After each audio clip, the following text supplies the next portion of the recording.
Jawa Barat itu tidak masuk provinsi yang memiliki kualitas hidup yang baik. Karena Jawa Barat gubernurnya ya kerjanya ngonten aja gimana berhasil ya Bang ya. Assalamualaikum warahmatullahi wabarakatuh. Oke guys, hari ini ada salah seorang yang mengatakan bahwa Jawa Barat itu tidak ada kemajuan sama sekali. Dari mulai tingkat penganggurannya masih gede, kelayakan hidupnya gitu. Makanya kita akan lihat respon dari KDM itu sendiri kayak gimana sih. Apakah yang ngomong ini melalui data atau menggunakan data, atau hanya cuma salah ngomong atau buzzer yang lain, kita nggak tahu. Kita ambil positifnya, buang negatifnya.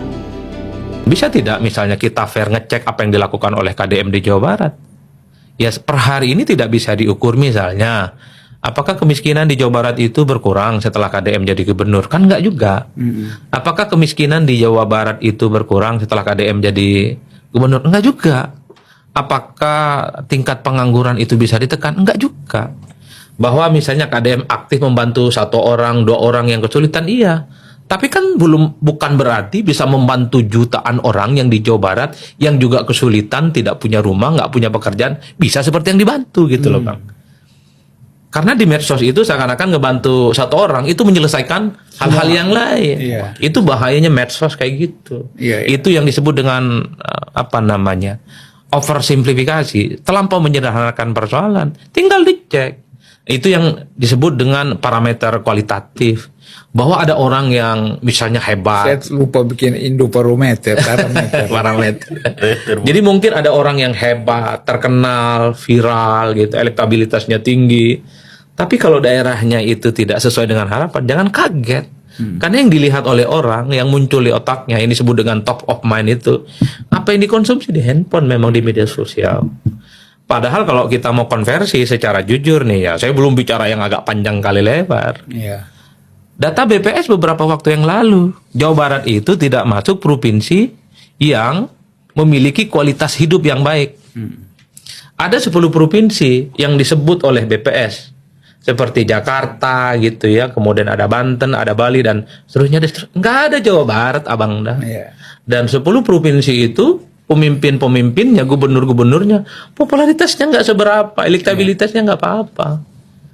Mestinya dengan tingkat popularitas dan elektabilitas yang sampai sidratul muntaha, langit ke-40 itu, kalau ada kira-kira begitu, KDM bisa menggatrol ini Jawa Barat, Pak. Masuk ini ke temuan-temuan BPS bahwa Jawa Barat adalah salah satu provinsi dengan kualitas hidup yang baik. Nggak ada, Bang.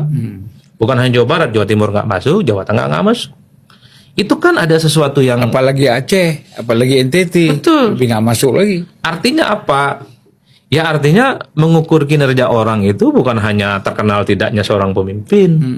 Mengukur seseorang itu bukan karena dia punya tingkat keterpilihan ataupun tidak. Pramono Anung paling tinggi sebagai gubernur Jakarta dengan tingkat kualitas hidup yang bagus. Ya terlepas APBD Jakarta berkali lipat dibanding yang lain. Tapi itu data menunjukkan kualitas hidup itu kan diindikasikan kesehatan, pendidikan, dan kenyamanan dalam hidup. 3. Emang yang lain nggak punya anggaran? Punya juga, Bang. Apakah Jakarta nggak kena efisiensi? Kena juga, Bang, seperti yang lain. Banyak sekali pemimpin-pemimpin kepala daerah itu bekerja dalam diam. Nggak perlu terlampau show off apa yang ditunjukkan. Yang penting selesai seselesai-selesainya. Abang Agung, mungkin kita melihat salah satu sederhananya, tiang-tiang yang nggak berguna itu, Bang, di sepanjang jalan Kuningan, kemudian di belakang DPR. Sejak saya kuliah itu awal-awal tahun 2000, Bang, nggak pernah dieksekusi. Pramono Anung diam, selesai itu, Bang. Pagi ini saya akan menyapa abangku tercinta. Ini pengamat yang sangat akurat analisisnya, akademisi yang sangat mumpuni metodologi cara pengajarannya, Bang Adi Prayitno.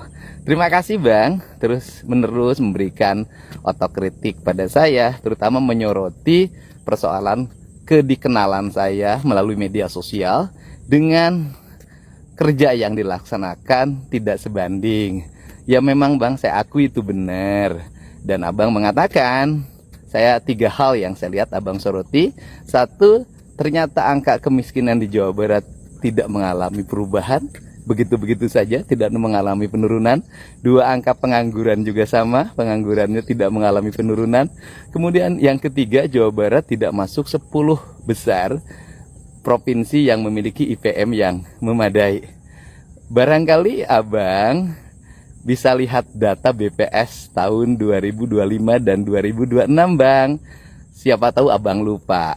Di data BPS 2025-2026 semenjak saya memimpin, angka pengangguran mengalami penurunan. Memang tidak terlalu besar bang, tetapi ada penurunannya.